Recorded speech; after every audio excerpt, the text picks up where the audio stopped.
Olá, alunos, tudo bem? Hoje vamos iniciar a nossa terceira aula de nutrição e enfermagem, falando sobre avaliação nutricional, tá bom?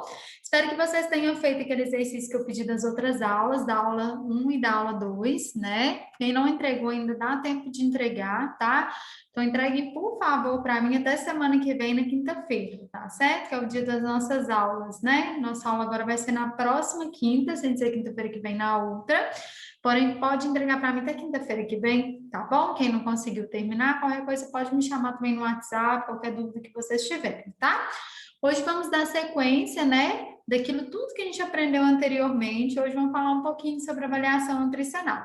Essa aula está na apostila de vocês que eu mandei, né? Quem já tirou xerox ou quem tem ela aí no celular ou no computador, tá?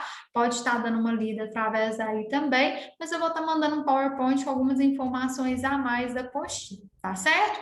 O exercício de hoje, eu não vou mandar para vocês em PDF, porque ele está na apostila. Então, quem quiser imprimir, né, digitar ou só escrever à mão, não tem problema. Façam os exercícios dessa aula e mande para mim também, juntamente com outro exercício, tá? Então, até quinta-feira, por favor, deixar lá no, na nossa escola lá, tá certo?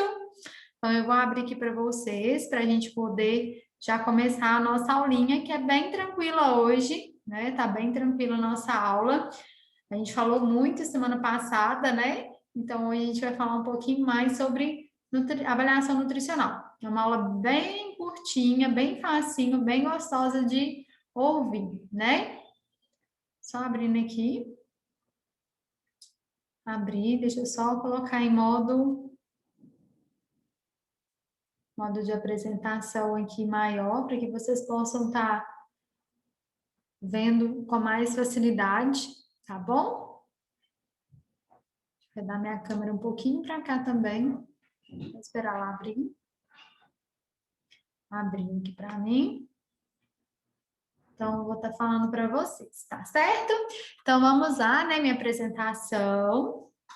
E vamos lá falar um pouquinho sobre avaliação nutricional, né? A avaliação nutricional é um método que compreende a história clínica e o exame físico, onde a gente vai avaliar o indivíduo, né? Como que ele está através dessa avaliação, na qual permite uma avaliação aprofundada do estado nutricional do paciente, fornecendo informações sobre obesidade, né? Se ele está acima do peso ou baixo peso, que é a perda de peso, subnutrição ou desnutrição, né? Deficiências de nutrientes específicos, anormalidades metabólicas, efeito de medicamentos sobre a nutrição e problemas especiais que afetam o paciente em hospitais, em casa ou em outros ambientes comunitários.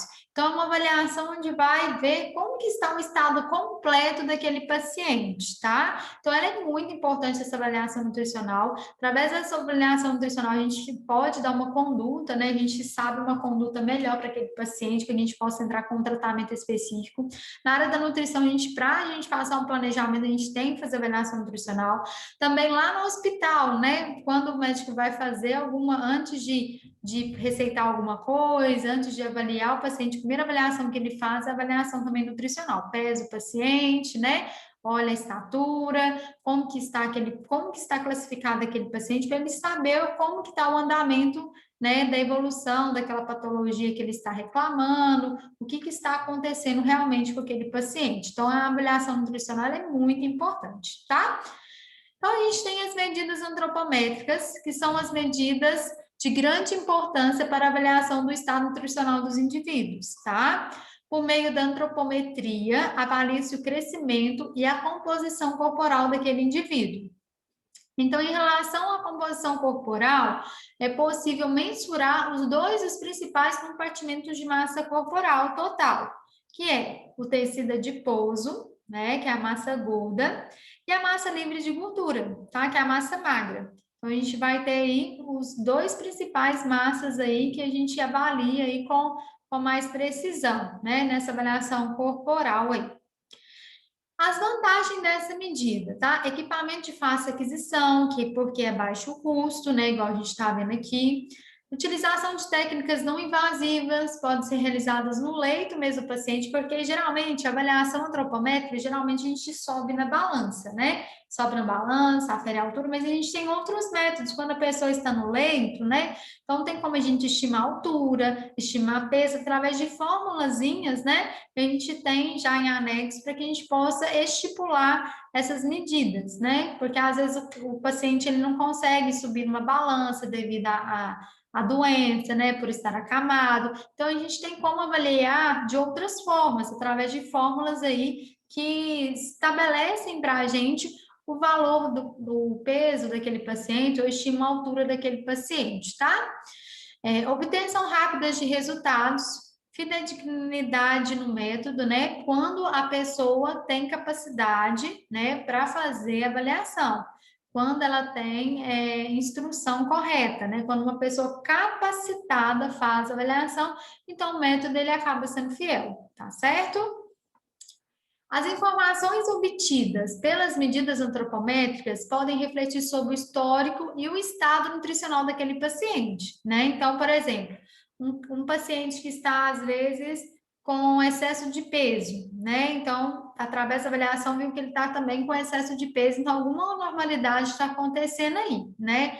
Às vezes, algum outro problema também pode estar gerando esse excesso de peso, às vezes gerando uma outra patologia, por exemplo, uma dislipidemia, às vezes um colesterol alto, às vezes uma glicose alta, às vezes, né, uma pressão que está descompensada, né? Então, isso tudo pode refletir através da avaliação antropométrica. Às vezes também a pessoa está desnutrida, né, na avaliação antropométrica. Tem que avaliar os exames, se essa pessoa está com todas as vitaminas, né, em dia, se ela está com anemia ou não. Então, através da avaliação antropométrica, a gente tem um histórico do estado nutricional do paciente, onde a gente dá para investigar mais a fundo, né, a reclamação, né, o que está acontecendo com aquele paciente. Então, as imitações da antropometria. Existem as imitações, que é a incapacidade de detectar alterações recentes no estado nutricional, que a gente faz aquela avaliação, às vezes pode acontecer algo recente, né, que não esteja ainda em avaliação, e identificar deficiências específicas de nutrientes. Então, ela não identifica, né, deficiências específicas. O que ela calcula? Por exemplo, uma pessoa baixo peso, uma pessoa até também com excesso de peso, às vezes com alimentação ruim, está lá com anemia, né? Não quer dizer que a pessoa só baixo peso, ela pode ter deficiência. Então, aí a gente precisa de um exame mais profundo, às vezes um exame bioquímico, onde a gente vai avaliar toda a estrutura aí corporal daquela pessoa em relação aos nutrientes, né? Então, mas a antropometria já dá para a gente dar uma visão do que está acontecendo com aquele paciente. Os dados antropométricos são obtidos medindo a altura, peso do paciente, calculando seu índice de massa corporal, que é o IMC, e medindo a espessura da dobra da pele do tríceps e da circunferência da parte média do braço. Então, a gente faz essa avaliação para a gente ter uma avaliação mais completa. A altura e o peso são medidas antropométricas comuns utilizadas, né, que é o índice de massa corpórea, que gera para a gente um valor lá para ver se a pessoa está, né, se o indivíduo está desnutrido, com obesidade grau 1, grau 2, grau 3, sobrepeso, né? O paciente é pesado na mesma balança, na mesma hora do dia, sendo registrada a data e hora da verificação, o tipo de balança, as roupas que o paciente vestia, porque isso interfere muito. Às vezes o paciente um dia está com roupa, outro dia tá menos roupa, então isso tudo interfere. Para medir a altura, o profissional deve solicitar que o paciente tire os sapatos, tá? Porque o sapato ele tem aquela alturazinha que vai fazer diferença no valor real daquela altura daquele paciente. Pode ser chinelo, pode ser rasteirinha, mas tem que tirar, tá? O IMC é calculado com base do peso corporal e altura. Então, é o peso, né, dividido pela altura em quadrado. Então, vai dar um valor que esse valor a gente vai estipular por essa interpretação aqui, ó. Então, uma pessoa desnutrida, ela tem que estar com IMC menor que 18,5, normal de 18,5 a 24,9, sobrepeso de 25 a 29,9, obeso de 30 a 34,9, obeso grave de 35 a 39,9 e exatamente obeso maior que 40. Então, a gente avalia por essa medida aqui anterior, se der algum desses valores, a gente classifica de acordo com essa interpretação que está aqui, tá certo? Além do cálculo do IMC, a medição da circunferência abdominal é um método particularmente útil. Essa medida é realizada com auxílio da fita métrica, tá? Uma circunferência maior que 94 centímetros para homem ou de 80 centímetros para mulheres indica gordura abdominal excessiva, tá? O que representa que tem maior risco para diabetes, dislipidemia, hipertensão, doença cardiovascular ou fibrilação arterial. O que acontece? Quando o homem apresenta circunferência maior que 94 e a mulher maior que 80, então é um risco dele ter doenças cardiovasculares. Então a gente tem que avaliar que é um parâmetro. Vai, avalia o IMC, de acordo com a altura e com o peso, deu grande, né? A altura deu um valor grande, e ainda a circunferência abdominal deu também elevado, então a gente tem que investigar mais a fundo esse paciente, porque eles pode estar aí gerando também sim, aquela síndrome metabólica que eu expliquei na primeira aula, que é onde às vezes a obesidade gera a questão do diabetes, né, hipertensão, doenças cardiovasculares, então tudo isso tem que ser avaliado, tá certo? O cálculo da relação cintura-quadril, RCQ, permite avaliar a distribuição de gordura corpórea, sendo obtida através da divisão dos perímetros da cintura e do quadril. Então, o RCQ é cintura dividido por quadril, tá? Estudos realizados indicam alto risco de doenças cardiovasculares quando os resultados obtidos são superiores a 0,8 para mulheres e 1 para homens. Então, a gente tem um risco, não quer dizer que ela vai ter, mas é um risco que está aí de acordo com os estudos, tá bom? Então, a gente tem medida também aqui, ó, essa medida aqui da dobra da pele do tríceps, onde a gente calcula também, né, aquelas medidas antropométricas, entra para a gente avaliar, que a gente vai avaliar os valores de referência, né, que vai estar também nesse quadrinho da página 29 de vocês. É só olhar o valor referência para ver o que vai dar, dependendo do valor de referência, para ver como que ele está classificado, tá certo? Então, vamos lá para o exame clínico agora, que a gente falou dos exames antropométricos, né? E a gente também agora tem os exames clínicos. Então, a gente, para avaliar o exame clínico, a gente tem aí a aparência geral do indivíduo, características da pele, dos cabelos, condições dos dentes, capacidade de mastigar e engolir, isso interfere muito, porque quando a pessoa mastiga, engole bem, a gente viu lá na questão da absorção dos nutrientes, digestão, né, que é importante a parte, né, da mastigação, da cavidade oral, que é ali que começa a digestão, porque se isso estiver debilitado, há um risco de ter uma debilitação também da ingestão daquele nutriente, da armazenação, né, flexibilidade das articulações, força muscular, então tudo isso é um exame clínico que a gente deve avaliar, tá? Então, na página 30 da nossa apostila, a gente tem as observações clínicas para a investigação nutricional. Então, quero que vocês derem uma lida nessa observação, para que vocês possam entender mais essa questão do exame clínico, tá certo? Que a gente falou aqui um por um, tá bom?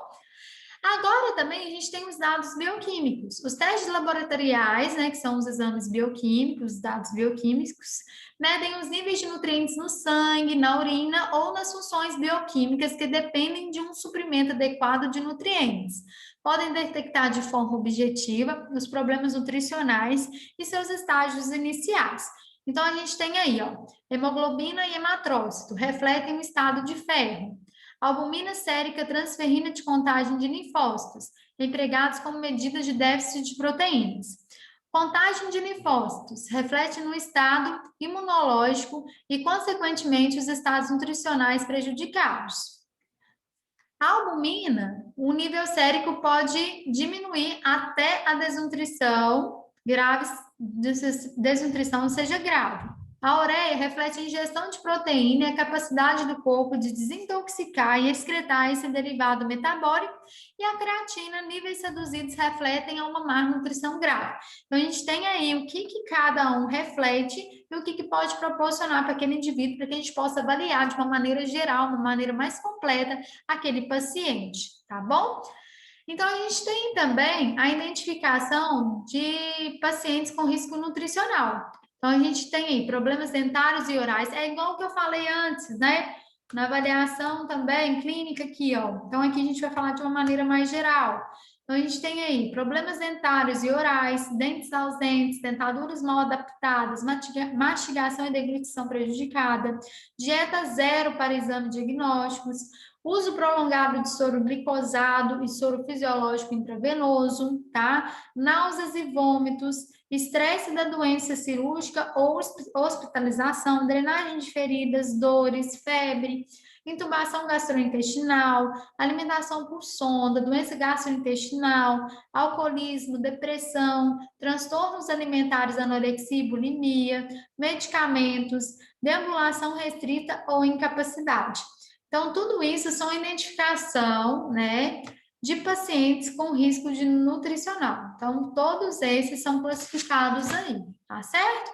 Então, de uma maneira geral, devemos avaliar o paciente como um todo, né? Claro, avaliação antropométrica, mas não só julgar um método como um método invasivo, tá? Então, por exemplo, vou avaliar o paciente somente com peso e altura. Não, a gente vai fazer tudo, é um conjunto, para a gente avaliar como que está o estado nutricional daquele paciente. Porque às vezes aquele paciente está dando baixo peso, mas às vezes a estatura dele é assim mesma, a pessoa, ela não, às vezes não tem a tendência, né, de estar com o peso lá eutrófico, né, normal. Às vezes ela sempre foi, né, abaixo peso, mas porém os exames bioquímicos estão legais, estão todos normais, as outras avaliações estão ok, então a gente não pode julgar como aquela pessoa desnutrida só pelo método invasivo, tá? Só por esse método, tá? Em específico. Então, devemos avaliar como um conjunto para a gente ter qualidade, né? Para a gente ter precisão e para a gente saber que realmente aquele paciente foi avaliado de maneira correta. Então, tem que usar todos os parâmetros aí que a gente encontra na nossa rotina aí, tá certo? Então, fica aí para vocês essa avaliação aí para vocês nutricional. Dá uma lidinha, né, na nossa apostila que eu enviei para vocês. Façam os exercícios, me entregue até quinta-feira que vem, por gentileza, lá na escola. Qualquer dúvida, eu estou à disposição. Está aqui meu contato, né? Meu Instagram, meu contato, pode me chamar que eu estou à disposição de vocês, tá bom? Vamos juntos aí juntar todas essas matérias que a gente viu da aula 1, que emenda com a aula 2, e juntamente com a aula 3, para a gente entender um pouquinho do que é essa nutrição na enfermagem, tá bom? Um grande abraço, muito obrigada, e qualquer coisa eu estou à disposição, tá certo? Um abraço, até mais.